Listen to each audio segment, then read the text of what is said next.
Dom Duarte é uma das figuras mais interessantes e mais mal conhecidas da história portuguesa. Era escritor, era filósofo, chamam-lhe aliás o rei filósofo, era um artista. Estou-lhes aqui a falar junto do túmulo dele, nas capelas imperfeitas da batalha. As capelas imperfeitas são uma ideia dele. Cada uma destas capelas devia conter o túmulo de um dos reis de Portugal. Nos reinados seguintes ainda as obras continuaram, mas no reinado de Dom Manuel os gostos já eram completamente outros e realmente as capelas ficaram incompletas. É por isso que se chamam capelas imperfeitas. Mas no pórtico de entrada, que é ainda todo pensado e imaginado pelo rei Dom Duarte, está inscrita na pedra, muitas vezes, uma divisa: Loyauté ferré, tant que seré. Eu farei lealdade enquanto viver. Este foi realmente o lema do rei. A obra literária mais importante que ele nos legou tem exatamente o título: O Leal Conselheiro. Leal até à vontade do pai. Como vimos, a derradeira vontade del rei Dom João I, a que disse aos filhos na hora da agonia, foi a que deveriam passar em África para continuar a conquista que ele tinha iniciado em Ceuta. El rei Dom Duarte logo sobe ao trono. Não pensa em mais nada. A organização de uma grande expedição ao norte da África para conquistar Tânger, Arzila e todo o mais que se pudesse.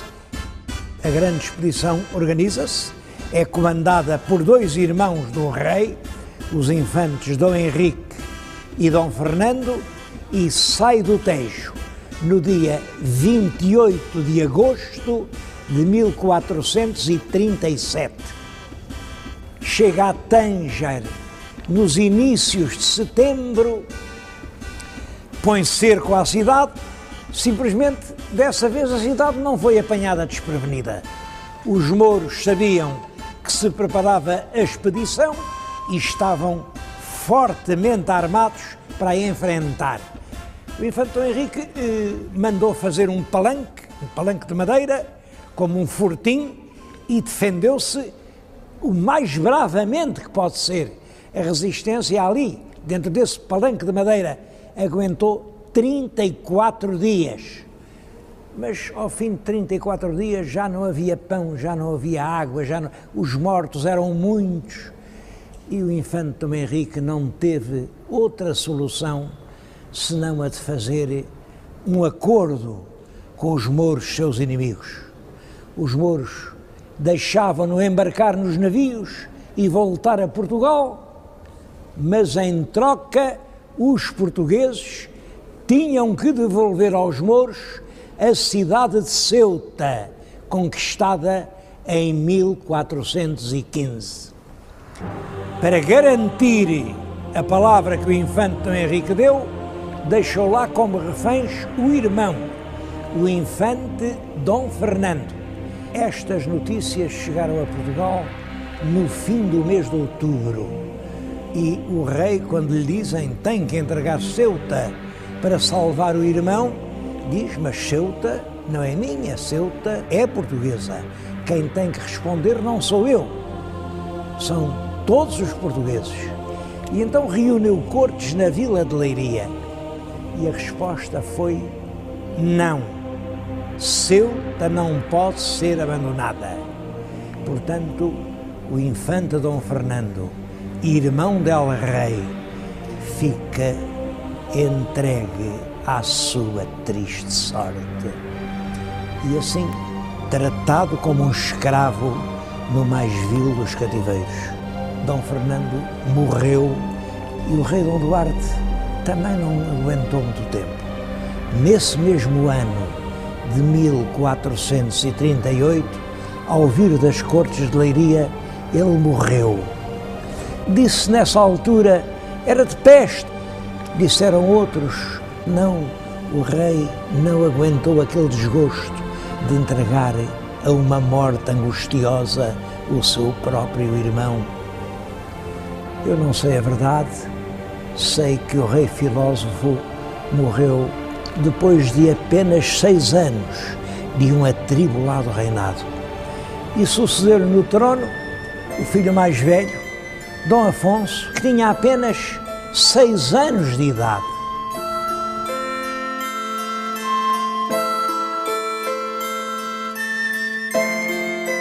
Esse período da regência do infante Dom Pedro é uma época de paz e de progresso para Portugal.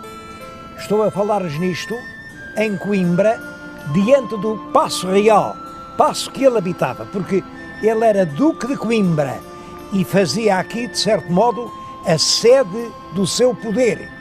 Foi, por exemplo, aqui que ele reuniu as armas que tinha adquirido para uma guerra que não chegou a haver, mas ele manteve as armas aqui neste palácio. É ele quem manda organizar as ordenações afonsinas. As ordenações eram compilações de leis. A regência tinha começado em 39. Em 46, o jovem rei fez 14 anos, que era a idade que se considerava mínima para poder exercer o poder real. O infante entregou-lhe o poder, mas de uma forma um bocado simbólica, porque realmente quem continua a governar é o infante Dom Pedro, até que, 2 anos mais tarde, os nobres convencem o moço Dom Afonso a exigir o poder para si. E assim é.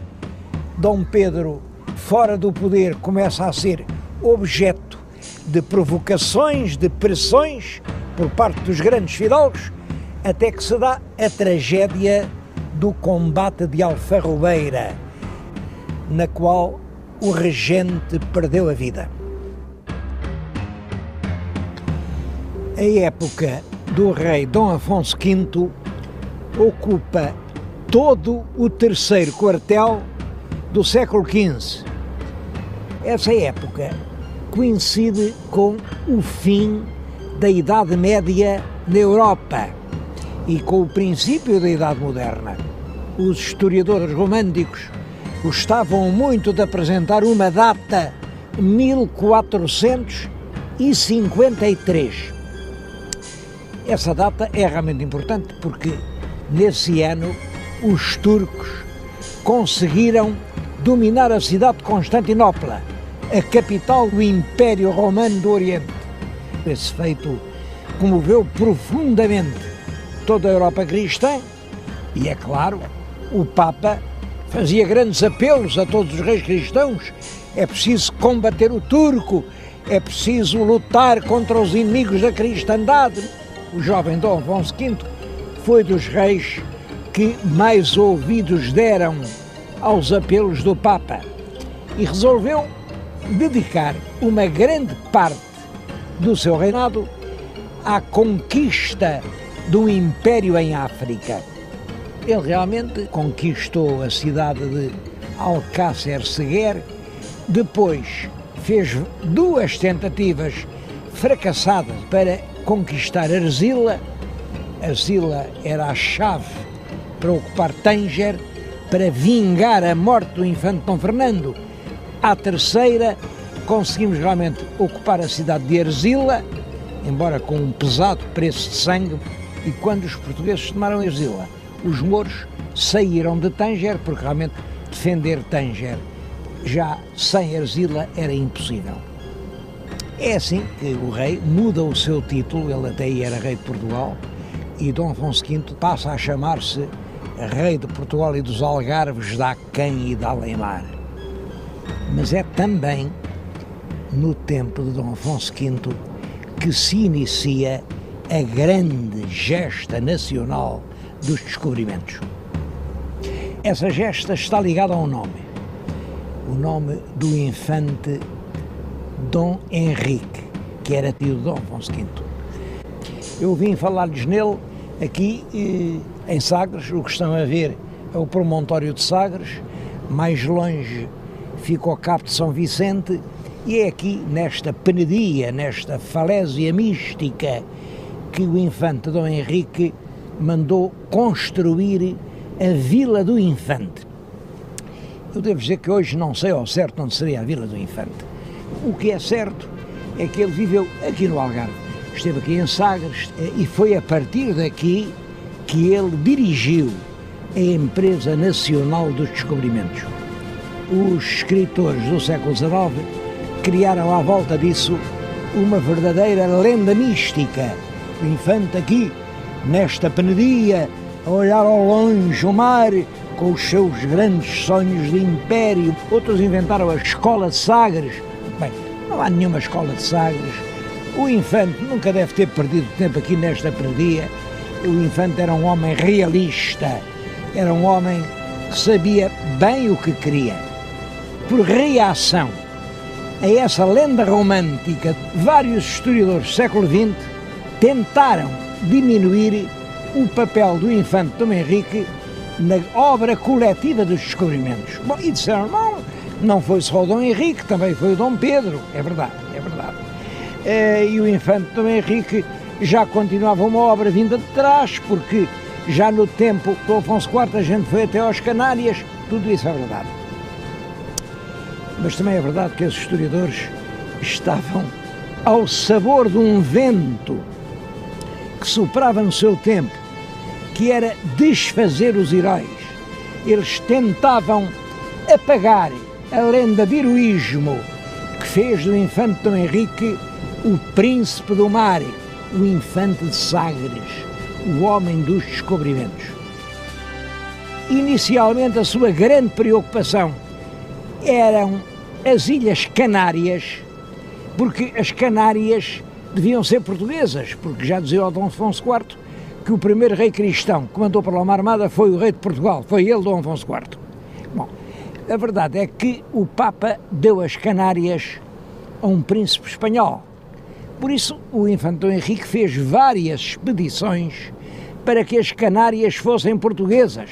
E é num desses regressos de uma expedição às Canárias que o infante Dom Henrique manda ocupar umas ilhas que se viam ao longe, umas ilhas que já vinham em mapas antigos dos italianos, é a Madeira e Porto Santo. É importante que o grande colonizador da Madeira é o Zarco. O Zarco era um escudeiro do infante Dom Henrique, portanto, um criado da casa do infante Dom Henrique. E a Madeira revelou-se rapidamente uma grande fonte de riqueza. Foi de lá que vieram os grandes mastros que se punham nos navios maiores, porque lá havia florestas imensas. Dava tudo. Era a terra da promissão. Dava as uvas, dava um excelente vinho, que chegou até hoje a fama dele. É depois da Madeira que o infante Dom Henrique mandou ocupar umas outras ilhas azuis que se iam no horizonte. E assim começa a ocupação portuguesa dos Açores, também com o escudeiro do infante Dom Henrique, que é o primeiro a ocupar a ilha de Santa Maria e a seguir a ilha de São Miguel. Depois, o infante toma a peito descobrir todo o litoral africano. A primeira grande viagem é a de Gilianes, em 1437. É ele quem ultrapassa pela primeira vez o Cabo do Bujador.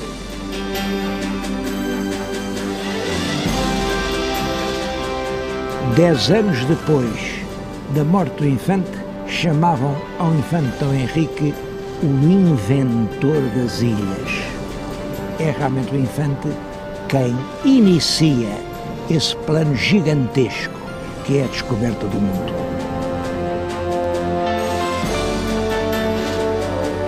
Em Espanha morreu o rei Henrique IV e, naturalmente, o trono ficou para a descendente, que era uma filha de 12 anos, Dona Joana. Houve, em todo caso, um grande partido que entendia que quem devia suceder ao rei, que era um fraco rei, devia ser a irmã, a princesa Isabel, que tinha um casamento já aprazado com o rei do Aragão, Fernando de Aragão. Portanto, se fosse Isabel que sucedesse no trono, teríamos a união das coroas de Aragão e Castela. Era a unidade ibérica. Uma grande parte da Espanha apoiava, por isso, a pretensão de Isabel ao trono de Castela.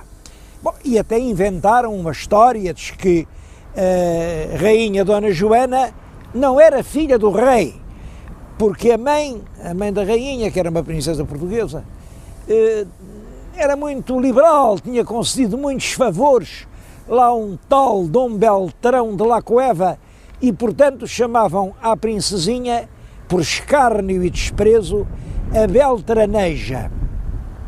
Ora bem, quando o rei Henrique IV morreu, deixou no testamento que a filha herdaria o trono, mas devia casar com o rei de Portugal, Dom Afonso V, que era tio dela. O rei de Portugal aceitou, quis ser rei de Castela, reuniu tropas para entrar em Castela, mas a aventura militar portuguesa foi mal sucedida. E numa batalha, a Batalha de Toro, em 1476, as esperanças portuguesas ficaram definitivamente perdidas. O nosso rei ainda foi tentar pedir a ajuda do rei de França, mas o Luís XI não lhe deu ajuda nenhuma e o nosso rei, amargurado, resolveu ir acabar os seus dias na Terra Santa. Mete-se a caminho e mandou uma carta para Portugal, para o Dom João II, que entretanto estava aqui, encarregado do governo, dizendo-lhe que ele ia para a Terra Santa e que Dom João II deveria subir ao trono e assumir o governo do país. Dom João II, logo que recebeu a carta, estava aqui em Santarém, eu estou-lhes a falar em Santarém, diante da Igreja de São Francisco. Ora, é exatamente aqui neste terreiro que Dom João manda armar um grande palco e faz a cerimónia da sua coroação, da sua aclamação como rei de Portugal. Ele precipitou-se porque o rei de França, que se considerava responsável por aquele seu hóspede real, mandou-o pôr no navio e ele desembarcou em Portugal. É claro que, a partir daí, Dom Afonso V é apenas uma sombra. Quem efetivamente governa o país é o filho, que ficou na história com o nome de Príncipe Perfeito.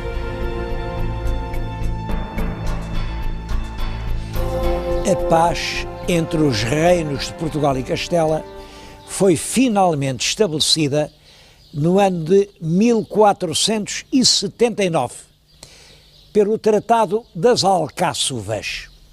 Dá-se-lhe esse nome porque o acordo foi assinado num velho Palácio Real do Alentejo, o Paço Real das Alcáçovas. O que é realmente importante neste tratado não é a simples paz, é que, ao mesmo tempo, delimitou-se a zona de influência marítima entre os reinos de Portugal e de Castela. E delimitou-se desta forma. Pensa-se numa paralela, a paralela que passa na altura das Ilhas Canárias. Ora bem, Canárias abaixo, o direito de descoberta é de Portugal. Canárias arriba, o direito de descoberta pertence a Castela.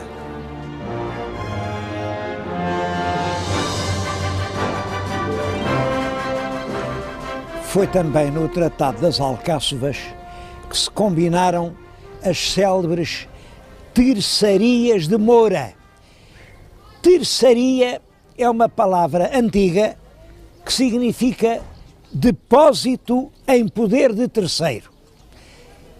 Quando se discutia, por exemplo, a propriedade de uma coisa, se era de A, se era de B, não ficava nem na posse de A nem de B, mas entregava-se a um terceiro até que se disse quem tinha razão. Ora bem, neste caso, a terceira era a infanta portuguesa Dona Beatriz. Veio viver aqui para Moura e Em poder dela, os reis católicos punham a filha mais velha. E o rei de Portugal pôs o neto mais velho, que era o pequeno infante Dom Afonso, também em poder dela. E aqui deviam esperar que tivessem idade para casar e assim se resolvia a paz ibérica. Quanto à pobre Dona Joana Beltraneja, preferiu entrar num convento onde depois passou o resto da sua vida. As terçarias de Moura foram suspensas ao fim de alguns meses. Os políticos fizeram novos planos, sempre na ideia de unir todas as coroas da Espanha, e as coisas deram muita volta. A verdade é que o tal infante Dom Afonso, filho do nosso futuro Dom João II, sempre acabou por casar com a princesinha Dona Isabel, herdeira do trono de Castela. O príncipe casou e, poucos meses depois, em Santarém, quando cavalgava na ribeira do Tejo, o cavalo tropeçou, caiu, ele partiu o pescoço, morreu.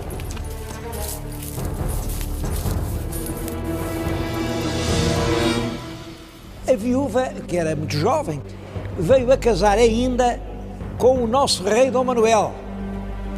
Mas também esse casamento não teve sorte nenhuma. Chegaram a ter um filho, mas a rainha de Portugal morreu do parto desse seu filho, ao qual deram o nome de Dom Miguel da Paz. Mas também esse menino não durou muito. Morreu com 2 anos. Entretanto, os últimos anos do nosso rei Dom Afonso V, que vão desde a paz das Alcáçovas até ao fim da vida, são uns tristes anos. Era um rei que já realmente não reinava. Toda a gente sabia que ele tinha só um projeto, era ir recolher-se no claustro do Varatojo e passar ali como monge os últimos anos da sua vida. Entretanto, Dom Afonso V vem a Sintra, deve ter entrado aqui debaixo deste arco, vinha com calor, era verão, pediu uma bebida fresca e morreu pouco depois. Morreu porque os amigos do rei disseram, bom, foi uma morte natural, morreu porque morreu. Ele não era velho, tinha 50 e poucos anos, mas morreu. Os inimigos de Dom João II disseram, morreu porque o filho o envenenou. Foi peçonha que lhe deram a beber. O Marquês de Montemor, que era irmão do Duque de Bragança, dizia isso a quem o queria ouvir. Andava lá por Castela a acusar o Dom João II de ter assassinado o próprio pai. Dom João II, que sempre negou, deu ordem para que o julgassem e o condenassem à morte. Depois encarregaram os escultores de fazer uma estátua que parecia exatamente o Marquês. Trouxeram-no aqui em Abrantes e no lugar, provavelmente, em frente da Torre de Homenagem. Cortaram a cabeça da estátua. Era isso que se chamava a execução em estátua. Diz-se que o Marquês, quando recebeu a notícia, teve um desgosto tão grande que morreu. Dom João II herda a coroa portuguesa em 1481.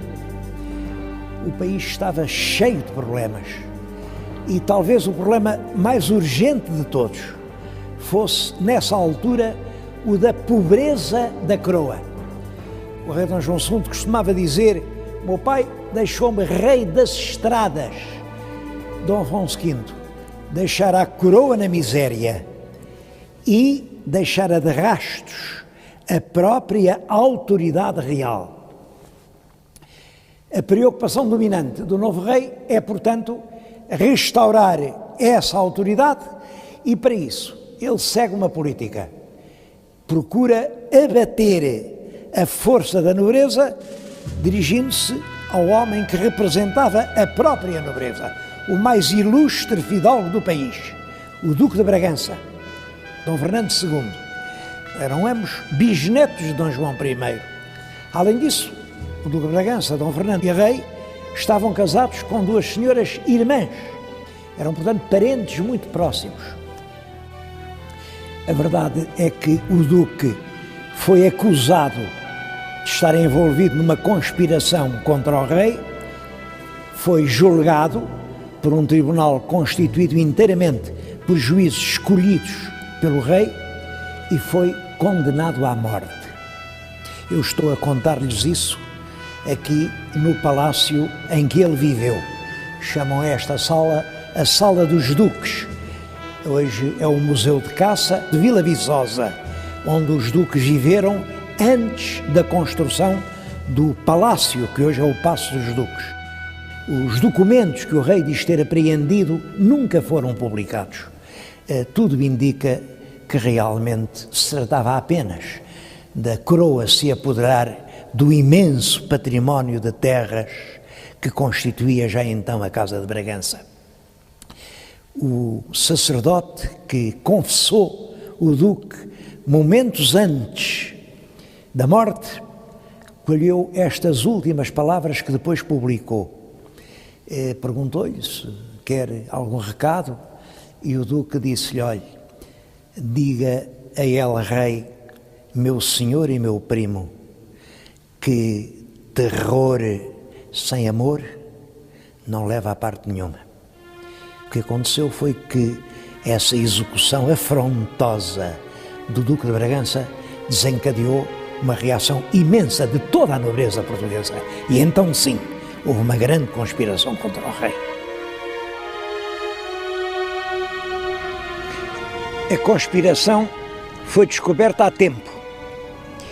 O Duque de Viseu, Dom Diogo, que era irmão da rainha e era primo direito do rei, e que vivia aqui no Castelo de Palmela, onde eu agora lhe estou a falar, foi chamado ao Paço Real em Setúbal e o rei mandou abater a golpes de punhal o bispo de Évora, Dom Garcia de Menezes, que fazia parte da mais alta nobreza portuguesa, foi metido aqui na cisterna que está debaixo daquela torre e horas depois deu numa dor muito grande e morreu envenenado.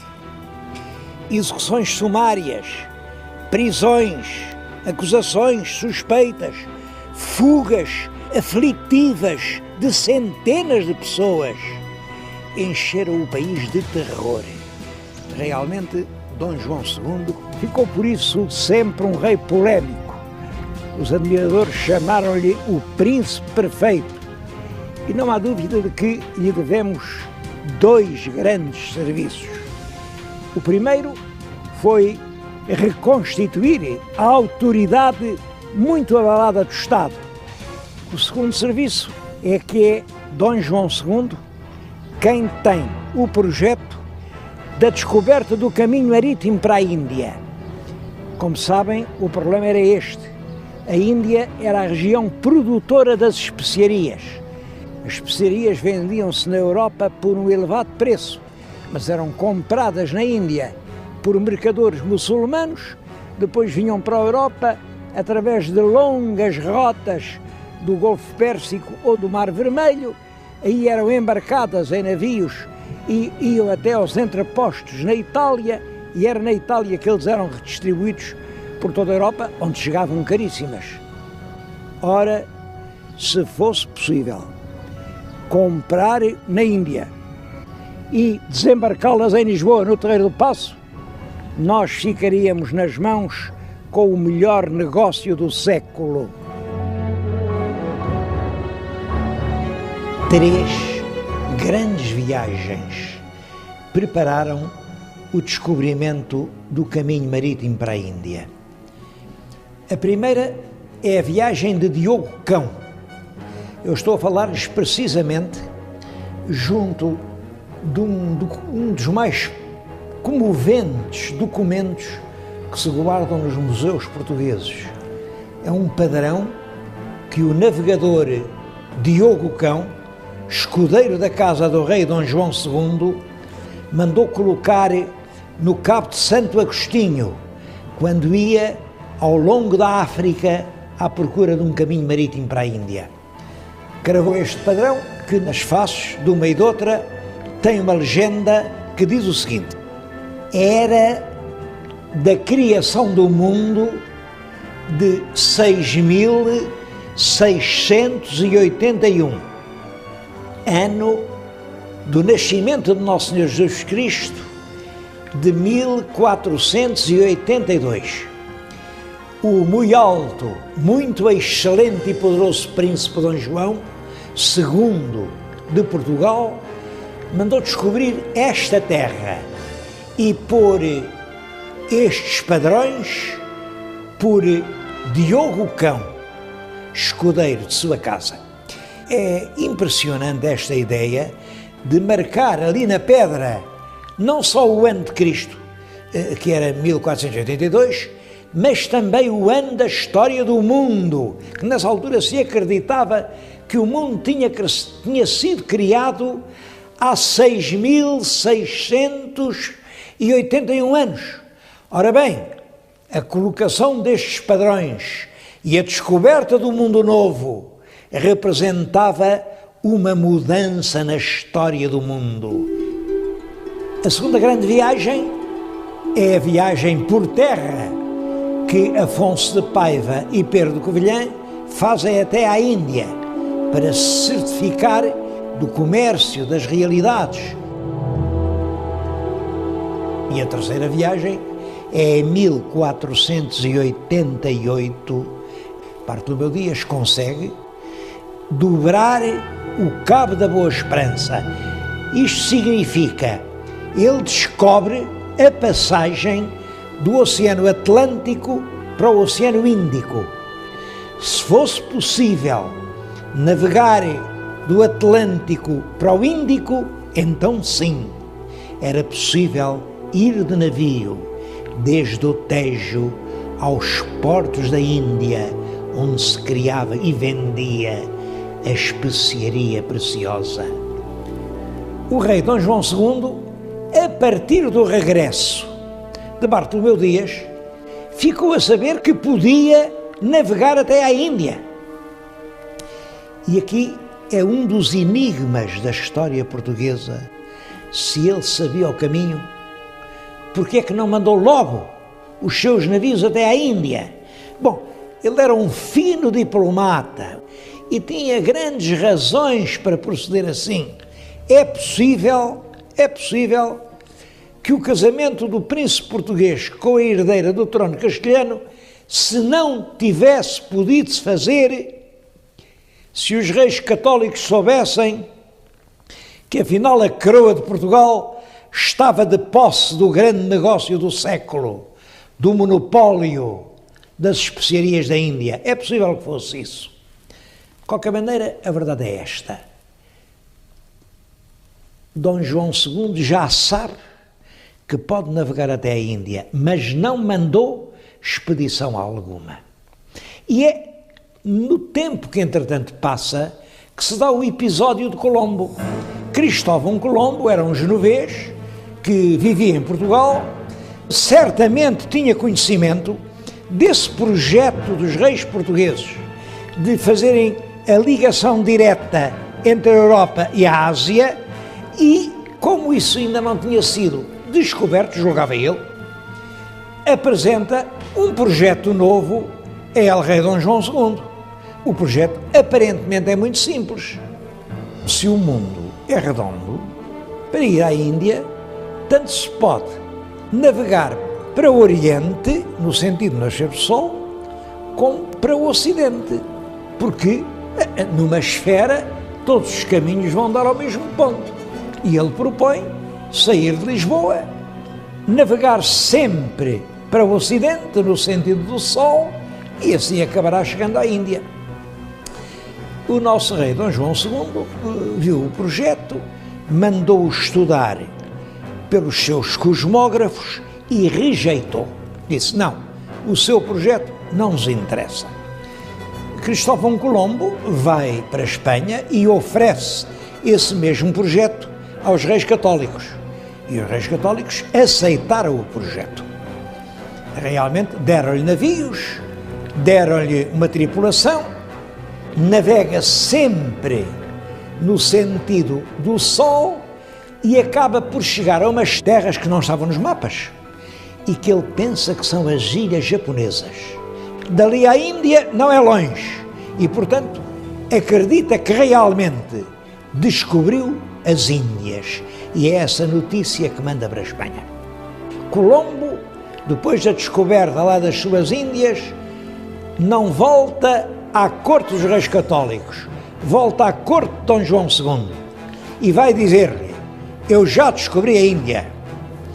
Bom, e a verdade é que ele faz-se acompanhar por os indígenas de uma cor parda e tem o cabelo liso. O cabelo não é encarapinhado como eram todos os nativos que o rei Dom João II conhecia. E pensou o diabo, se calhar estes são mesmo da Índia. E disse ao Cristóvão Colombo: bom, mas essas ilhas que acabas de descobrir são da coroa de Portugal, porque nós temos um tratado com Castela, que é o Tratado das Alcáçovas, que diz que tudo o que ficar para baixo do paralelo das Canárias pertence à coroa de Portugal. Colombo diz que naturalmente que não, ele navegou ao serviço dos reis católicos e, portanto, aquelas ilhas pertencem aos reis católicos. E Dom João II vai entabular negociações com os reis católicos para estabelecer as áreas de influência, para marcar o mar português e o mar castelhano. E é assim que se estabelece o Tratado de Tordesilhas. Agora a linha divisória já não é uma paralela, é o meridiano que passa 370 léguas a ocidente das ilhas de Cabo Verde. O que ficar para oriente dessa linha pertence à coroa de Portugal. O que ficar para ocidente dessa linha pertence à coroa de Castela. Ambas as partes ficaram muito contentes com esse acordo, porque tanto uns como outros julgaram que tinham enganado o adversário.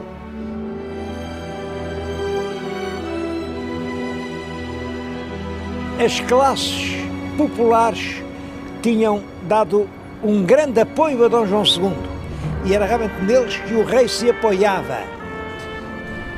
Uma frase que ele disse e que ficou célebre foi esta: uma nação é como o mar, tem muito peixe, há salmonete e há sardinha.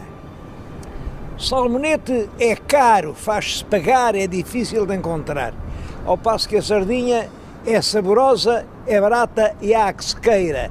Eu, por mim, prefiro a sardinha. É claro que se referia à nobreza e ao povo. E o povo reconhecia-o como seu protetor. Quando ele morreu, os fidalgos sentiram um grande alívio, naturalmente, e não quiseram deitar luto pelo rei. Dom João II morreu em 1495, sem deixar nenhum filho legítimo. Por isso, poucos dias antes da morte, fez um testamento no qual nomeava herdeiro do trono português o seu parente mais próximo, Dom Manuel, Duque de Beja, que era irmão da rainha, portanto era seu cunhado, e por outro lado era seu primo direito.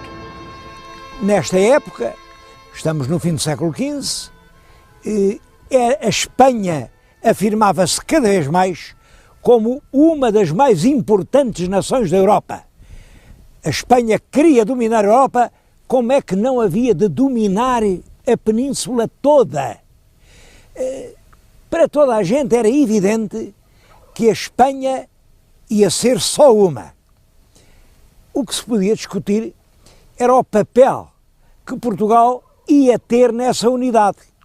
Íamos ser assim uma nação satélite, marginal, aqui com um vago governador de Portugal, ou poderíamos ser a nação cabeça, com a capital em Lisboa e a coroa das Espanhas na testa do rei de Portugal? Era isso que estava em discussão.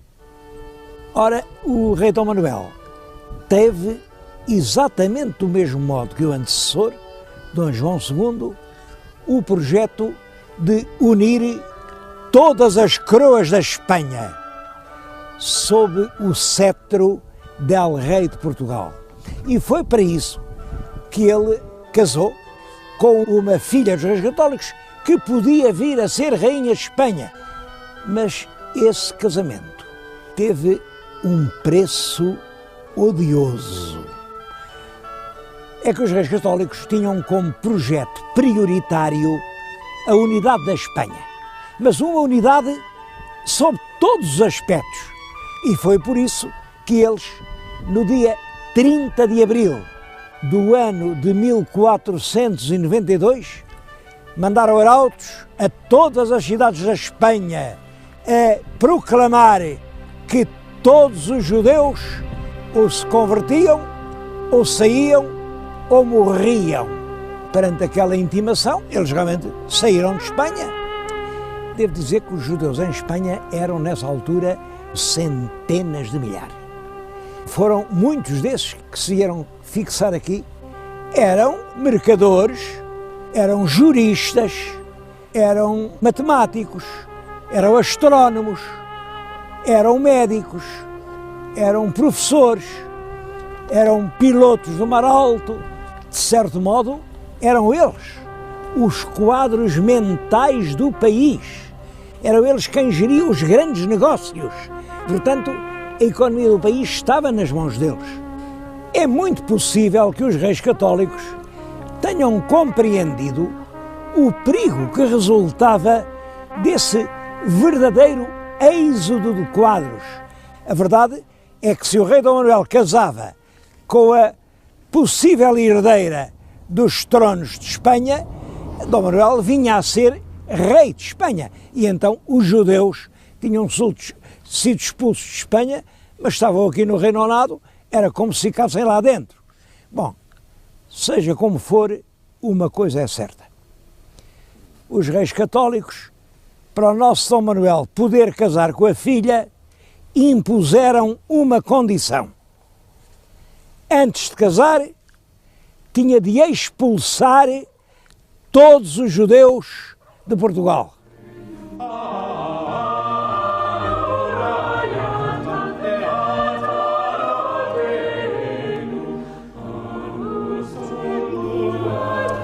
O nosso rei Dom Manuel, na véspera do Natal do ano de 1496, mandou proclamar em todas as terras e vilas do país ordem para os judeus saírem de Portugal até ao mês de outubro. Se não saíssem, ou se convertiam e eram batizados, ou eram condenados à morte. Mas, ao mesmo tempo, também deu ordem para na fronteira não deixarem passar judeu nenhum, para nos portos marítimos não deixarem embarcar nos navios judeus nenhum. E, é claro, assim chegou o mês de outubro, os judeus não tinham podido sair de Portugal. Aí ele, uma vez que estavam cá, obrigou-os todos a batizarem-se. Esse batismo forçado fez-se em todo o país e eu penso que foi realmente um dos momentos mais infelizes da história de Portugal. Porque então, como agora, não há rei nenhum, não há lei nenhuma, não há força nenhuma que obrigue um homem a acreditar naquilo em que realmente não acredita. Por isso, os judeus, batizados à força, ficaram cristãos por fora, mas judeus por dentro. O rei Dom Manuel sabia bem que era assim. Mandou fechar todas as sinagogas do país e decretou durante 30 anos: ninguém pode ser incomodado por motivos religiosos. Acreditava ele que 30 anos depois já ninguém se lembrava sequer que tinha sido judeu. Enganou-se, porque as sinagogas fecharam, mas as mães continuaram a ensinar aos filhos a única verdade em que elas acreditavam. 30 anos depois, milhares de portugueses acreditavam que o Messias ainda está para vir ao mundo, que a lei nova é uma impostura e que a verdade verdadeira é a que a lei velha nos ensina.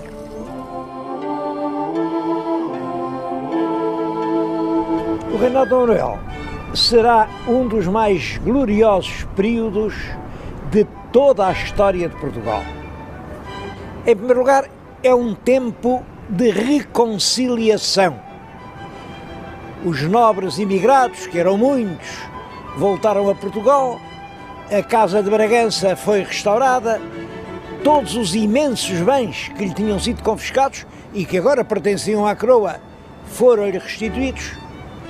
A linha política da época manuelina procura reunir as duas metades desavindas da nação, ao mesmo tempo que protege a alta nobreza, apoia os conselhos, escuta as recomendações das cortes, mandou oferecer pelourinhos de mármore a todas as vilas que lhe pediram, e eu penso que até a muitas que lhe não pediram.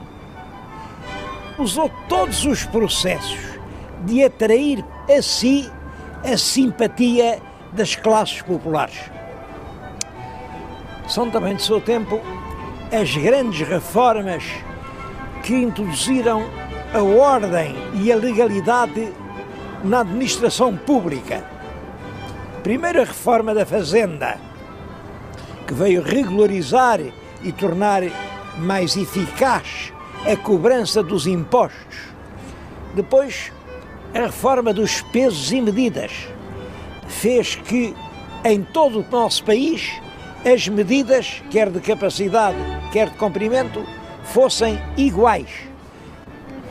A reforma dos forais, que com o hábil pretexto de que os forais eram muito antigos, estavam já muito velhos e rotos e não se podiam ler, ele ofereceu forais novos, que eram muito bonitos, tinham belas iluminuras, mas que realmente cerceavam as liberdades locais e normalizavam a administração. As ordenações manuelinas foram publicadas em 1514 e que são o primeiro conjunto sistemático, metódico de legislação portuguesa. A atividade cultural foi também intensa. Construíram-se por todo o país monumentos, alguns dos quais de uma extrema importância, como por exemplo esta Torre de Belém, e que representa uma espécie de proclamação triunfal. Isto exprime toda a glória do rei por ter conseguido chegar à Índia. Ou ali o Mosteiro dos Jerónimos, em cujo portal está a estátua do próprio rei Dom Manuel e também a da rainha. Ou o claustro manuelino da Batalha, a matriz de Vila do Conde. Aliás, por todo o país, rara é a vila onde não se encontra uma presença manuelina. Nas letras avultam grandes nomes, o maior de todos é claro que é Gil Vicente, mas grandes cronistas como Garcia de Rezende, ou grandes poetas como Bernardino Ribeiro, como Sá de Miranda. Mas é claro que o facto mais notável de todo o reinado, mais notável pelas consequências que veio a ter na história portuguesa das décadas seguintes, foi a descoberta do caminho marítimo para a Índia. assim pelos fins do verão do ano de 1499, entrou no Tejo o que restava da frota de Vasco da Gama, que tinha partido 2 anos antes. Os navios vinham carregados de especiarias e, sobretudo, traziam uma surpresa que se fez estremecer as bolsas de toda a Europa. Afinal, era possível carregar diretamente nos portos da Índia os navios e descarregá-los aqui nos portos das cidades europeias. Claro que o rei não perde tempo, manda organizar agora uma grande armada, 13 grandes naus, comandadas por Pedro Álvares Cabral, e manda-os caminho da Índia. Mas na viagem de ida, por alturas da Páscoa do ano de 1500, eles avistaram umas terras novas, a que puseram o nome de Terra de Veracruz. Um escriturário que ia a bordo de um dos navios, que era Pero Vaz de Caminha, registou com muitos pormenores todos os acontecimentos dos primeiros contactos entre os navegadores portugueses e os selvícolas que encontraram na selva brasileira. Esse documento é uma das obras-primas da nossa literatura de viagens e já com toda a razão se lhe chamou a certidão do nascimento do Brasil. Essas novas terras a ocidente desenvolveram-se rapidamente com a ação dos portugueses. A colonização sistemática e oficial ordenada pelo rei só começa, todavia, em 1530, com a fundação da cidade de São Vicente e a instalação do primeiro engenho de açúcar. É certo que, passados mais de 20 anos, um outro grande navegador português, Fernão de Magalhães, tentou encontrar uma outra rota para chegar da Europa à Ásia. Era a rota do Estreito de Magalhães. Saía-se do Atlântico, entrava-se no Pacífico, atravessava-se todo o Oceano Pacífico e entrava-se no Índico. Mas a verdade é que essa rota revelou-se impraticável para a navegação comercial e a Rota do Cabo continuou a ser a única.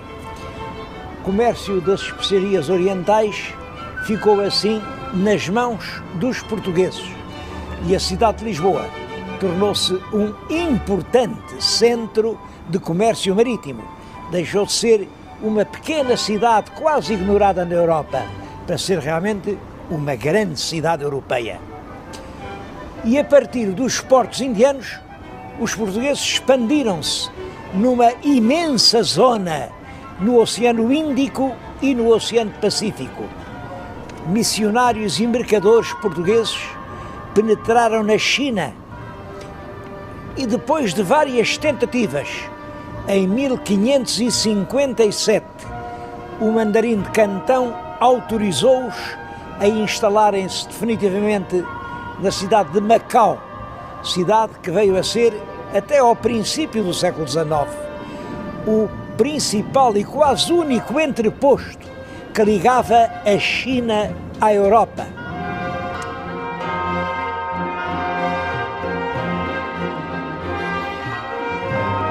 Mas a riqueza de Portugal durante a época da expansão é uma riqueza mais aparente do que real e que se apoiava em bases muito frágeis.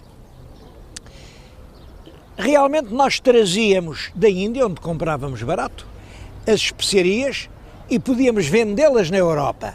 Bom, mas na Índia tínhamos de as pagar.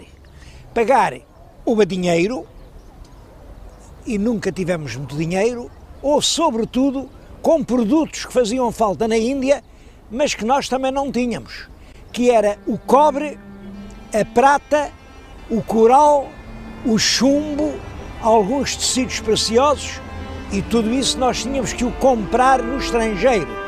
Comprávamos geralmente a crédito, e pagávamos um juro que excedia os 25% ao ano. Esse dinheiro era obtido dentro do reino por empréstimos. Esses empréstimos eram titulados pelos famosos padrões de juro. Isto significa que os produtos com os quais nós comprávamos as especiarias nos ficavam tão caros que as especiarias acabavam por não dar lucro. É que para podermos fazer o nosso negócio, tínhamos que assegurar o domínio militar das regiões. É assim que começa a ideia do Império Português no Oriente. Mas além das despesas da Índia, havia muitas outras.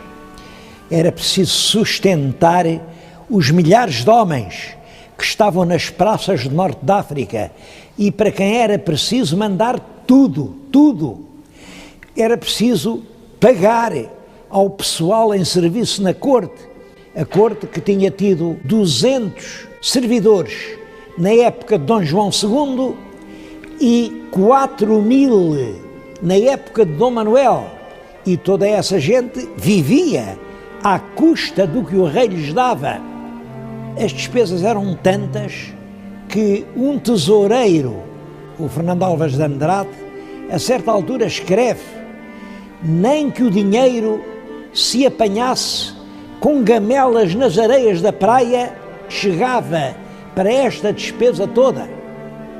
É claro que isto originou um déficit profundo, e isso não é alheio às diligências que o governo português faz para que concedam a Portugal uma Inquisição que inicialmente visava um objetivo: era o confisco das fortunas dos judeus entre os anos de 1536, é o ano em que a bula da Inquisição é concedida, e o ano de 1684 é um ano que eu escolhi, mas que não marca o fim da Inquisição, mas só neste período foram instaurados 20.000 processos pelo Santo Ofício.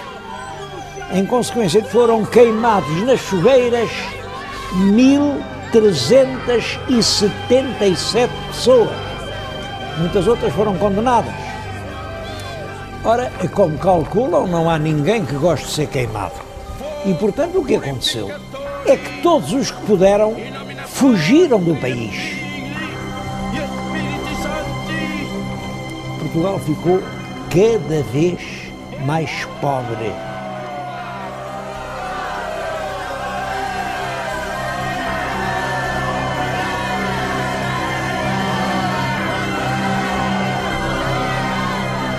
E é em plena crise que morre o rei Dom Manuel, que lhe sucede no trono o filho mais velho, que é o rei Dom João III, e como o rei Dom João III, à data da morte, não tem nenhum filho, quem lhe vem a suceder no trono é um neto que, quando herda a coroa portuguesa, tem apenas 3 anos de idade. Por isso, o poder é exercido primeiro pela rainha avó, Dona Catarina, depois por um tio-avô, o cardeal rei Dom Henrique, até que o jovem, o pequenino príncipe Dom Sebastião, atinge a idade de 14 anos e começa a reinar em 1568. Devo dizer que é um reinado que dura apenas 10 anos. El rei Dom Sebastião foi rei a sério, desde os 14 até aos 24 anos, porque em 1578 ele realiza o grande projeto da sua vida, uma expedição militar em que empenhou todos os recursos do país, vai até ao norte da África e tenta recuperar para a cristandade o Império Marroquino.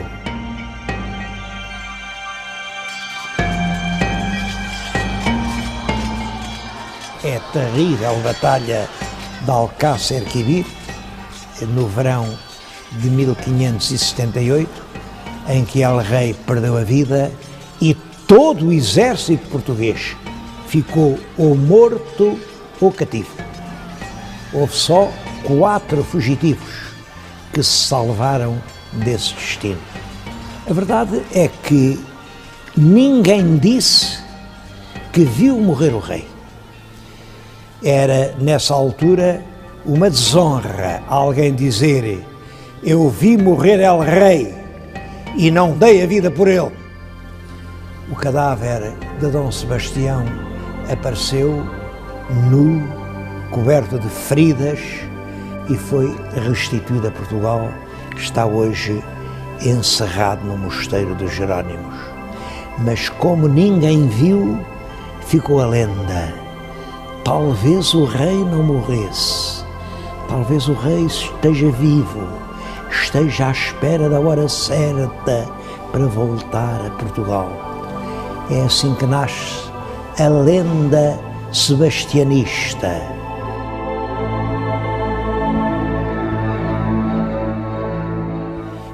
Foi durante o reinado de Dom Sebastião que foi publicada em Lisboa, em 1572, uma obra que depressa viria a ser reconhecida como um dos pontos mais altos atingidos pela poesia portuguesa.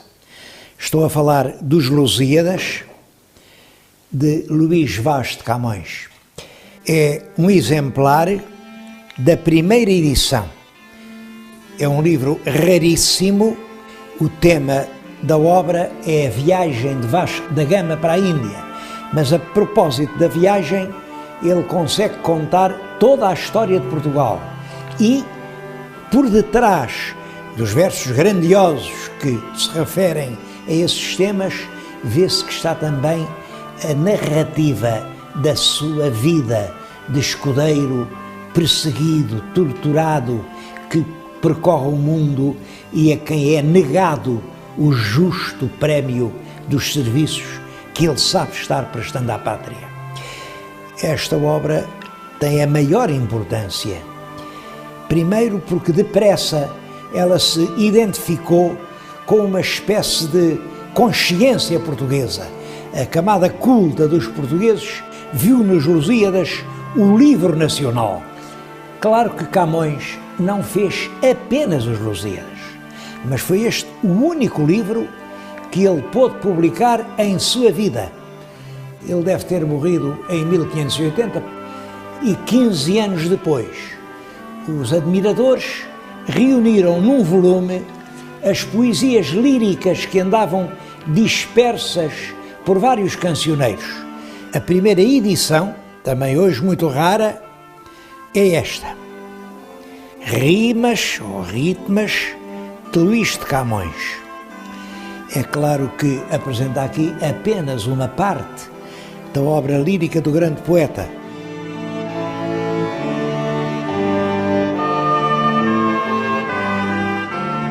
O rei Dom Sebastião morreu solteiro e sem filhos. Ele também não tinha irmãos e por isso a herança da coroa vem a recair no cardeal infante Dom Henrique. Era o último filho ainda vivo do rei Dom Manuel, mas ele já estava com uma idade avançada e punha-se esta questão: e quando o cardeal rei morrer, quem vai ser rei de Portugal? Dom Henrique resolve reunir cortes em Almeirim para resolver essa questão que preocupava todos os portugueses. Claro que quem teria direito ao trono seria um neto do rei Dom Manuel. E Dom Manuel tinha vários netos vivos. Mas os 3, cuja candidatura era mais séria, eram Filipe II, que era rei de Espanha, mas era herdeiro por via feminina.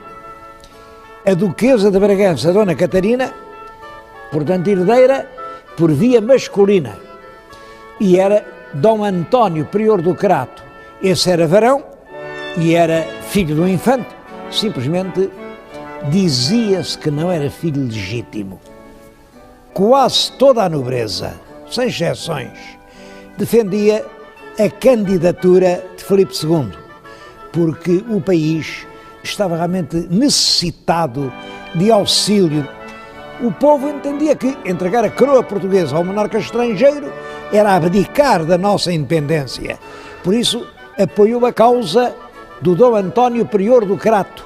Chegou mesmo a aclamá-lo rei em Santarém e trazê-lo até Lisboa. Foi um reinado efêmero, porque, entretanto, morreu o cardeal Dom Henrique, sem nada ficar assente, mas ele nomeou uns definidores para dizerem quem teria mais direito à sucessão real. E os definidores pronunciaram-se a favor de Filipe II, rei de Espanha. Filipe manda o seu exército, comandado pelo Duque de Alba, entrar em Portugal, e ele entrou sem dificuldade em Lisboa. E é assim que começa a terceira dinastia. Chama-lhe dinastia filipina, porque os três reis que a constituíram, Filipe II, Filipe III, Filipe IV, todos eles chamavam Filipes.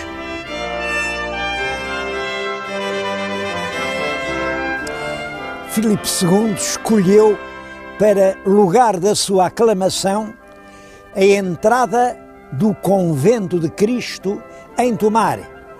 O pórtico de entrada é um grande monumento manuelino.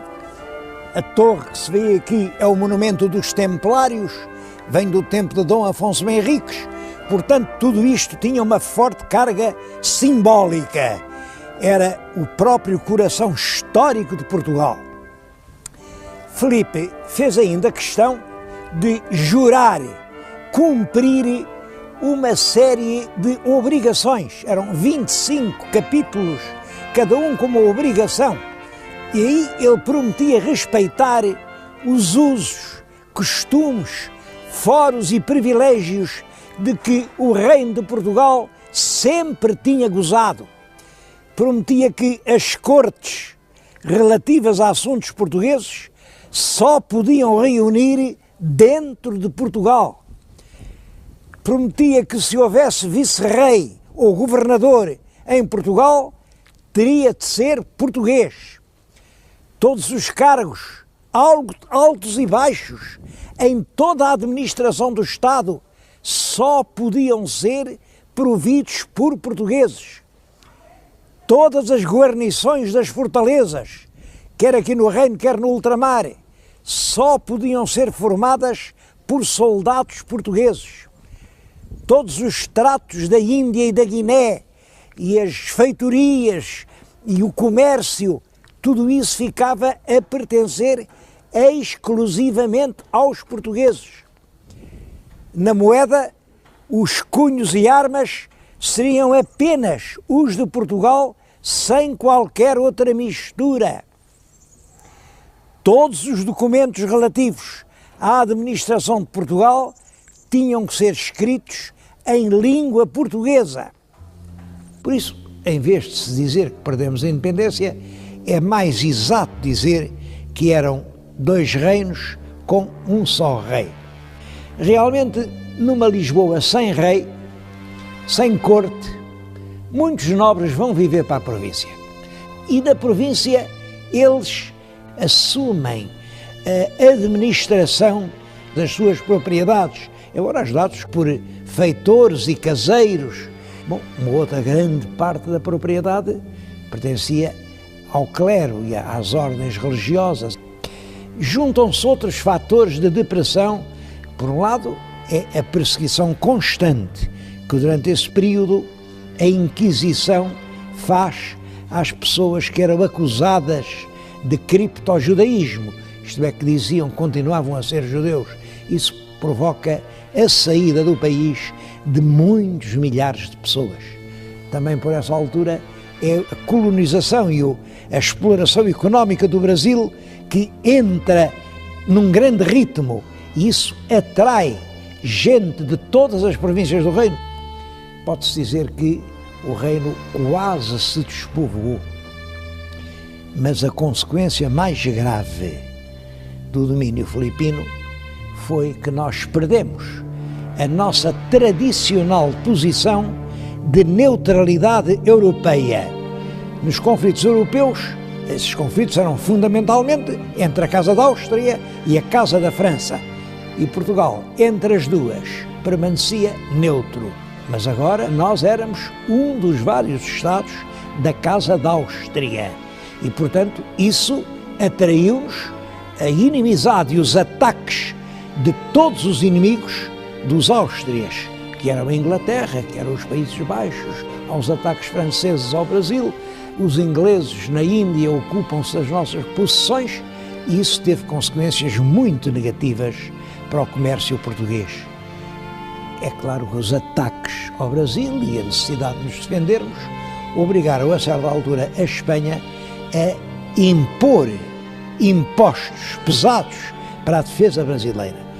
E quando o Conde Duque de Olivares, ministro Filipe IV, vem tentar cobrar impostos, isso provoca uma rebelião principalmente no Alentejo e que teve a sua sede em Évora.